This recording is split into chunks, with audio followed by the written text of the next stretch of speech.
his performance in the game last night? Drew. Well, first off, good morning, everybody. Good morning, now Gerald. we got to get to Drew. You know, I've had the opportunity to actually work out with Drew in the offseason. Every offseason, I actually train with Drew Brees, and he's actually become a family friend of mine. So I know Drew, and I know his competitive nature. He wants to win everything, and he doesn't like losing. So sitting out, not playing, I know was getting to him. But I think in this instance, he came back a little too early. He just didn't look comfortable. I don't know if he was in pain or what was going on, but he just couldn't get a rhythm. They showed something that said he's never started 0-5. Not only did he start 0-5, he threw an interception. That's not Drew Brees. And in my experience of playing him, Drew is a flammable quarterback. That offense is flammable. You have talents like Alvin Kamara. I know Michael Thomas was out yesterday. But when that offense gets going, they're hard to stop. And yesterday, they just didn't look like that scary offense that's been putting up all these yards. That Drew just came back a little too early. I think he should have took another week, maybe two. You know, they were doing fine. I believe they have enough to win the division. I don't think he should have came back this fast. So I'm not overly concerned about the Saints because I do not think this is what their offense is going to look like at all come playoff time. Obviously, Brees wasn't right. And obviously, come the playoffs, they'll have Michael Thomas back as, again, a lingering storyline of the season. I'd be remiss if I didn't mention Michael Thomas on IR now for the rest of the year. Why? Because of an injury he suffered in week 1 when Sean Payton left him on the field up $1 million to try to rub it in against the Bucs. That still, to this day, is one of the single biggest coaching decisions of the year, and it's been underrated almost everywhere outside of these quarters. But here's why I think the Saints were smart to bring Brees back. They were losing this game anyway, and Brees was going to look rusty in his first game back no matter what. And next week, they do need to win. They do need to go ahead and beat Minnesota, and they need to beat Carolina in Week 17, A, to have any chance of the bye. That is probably gone. But B, to at least hold on to the 2 seed and position themselves as well as possible for a playoff run. To get the 7 seed in round 1 of the postseason, probably Arizona, an Arizona team with no playoff experience, and to try to get to the Super Bowl, which is the whole point of why Drew Brees keeps coming back year after year.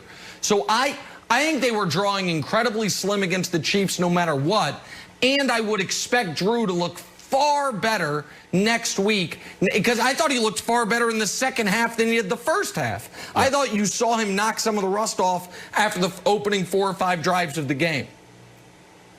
Yeah, so he completed the longest pass that he had in 3 years, that 51-yard bomb. So it's like, oh, I guess you are good. So, Gerald, do you think there's benefit to Drew not only physically shaking the rust off, but sort of seeing what the Chiefs, how they play him, like actually being on the field in case we see this matchup in the Super Bowl? Well, definitely. Drew is a first ballot Hall of Famer, obviously. And with any experience, he's going to be able to gauge what he can do better. To kind of answer a little bit of what I just heard. If the Saints were going to lose anyway, why not just stick with Taysom Hill? Because Drew Brees, he's talented enough and has enough vet savvy to not have to have 3 to 4 games of rust knockoff. You know, he could have waited and played next week. He could have waited and played the week after. And I certainly agree with the fact that they were going to lose anyway. If they jump on that ball in the end zone, we having a totally different conversation. Right. And this is talking about the offense.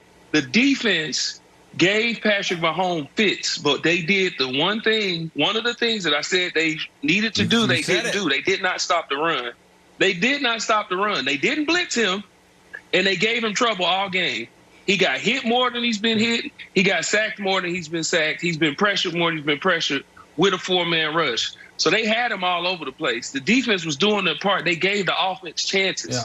The offense didn't capitalize on it. So when they didn't stop the run and having untimely penalties with Cam getting thrown out the game, that kind of just threw them off. But if they jump on that ball in the end zone, we're having a totally different conversation. Wilds, I know or I don't know, but I'm guessing you want to ask Gerald about Cam Jordan being thrown out of the game. So I'll be very quick here. I think Gerald makes a really good point. The Saints defense absolutely gave the Chiefs fits, played as well as you could against the Chiefs, which is why they only scored 32 points. I mean, imagine if the Chiefs offense had been actually clicking. I mean, 40, 50, I don't know. But at this point, you hold the Chiefs to 32, you feel really good about it. Listen, I'm serious. I thought they had a really good game plan. They hit Mahomes. They dropped. I'm not being. They are. Yeah, you held them to 32. Even so, they scored that many points. The Saints offense is good enough to score with them. They gave. I mean, you can try and slow down the Chiefs, but you can't give them that many chances.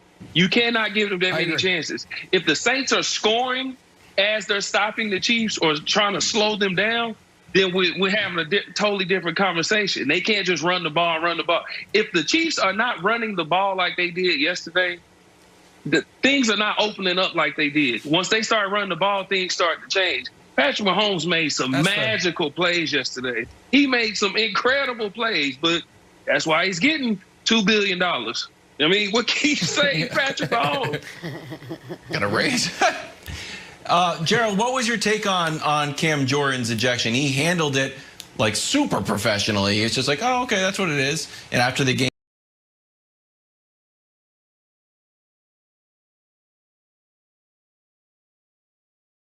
he's like, he didn't put blame on anyone but himself. Do you egregious sort of act and called for ejection, or just kind of like football being played? Yeah, I think it's just football. You know the difference in guys just being punched, like the kid who, when Saints played Chicago, I believe it was. Yep. That's openly right. Just going and punching somebody. I've been in D-line, and I've done what Cam has done plenty of times. Sometimes when you try and get guys off you, your fists might be closed, your hands might be open. You just trying to get the guy from stopping, grabbing the inside of your jersey. I don't think it was enough to where he should have got ejected. I personally, I don't. This is the NFL. This is man on man. This is a potential Super Bowl matchup. We playing the best offense in the league, and this guy is holding me clearly, and you're not doing nothing about it. I'm just trying to get him off. I don't think it was ejection worthy. I think Gerald's being too kind here. I think the Chiefs would have won anyway, but that was an outrageous ejection. That is, you've got to understand it in the context of that play is still going on.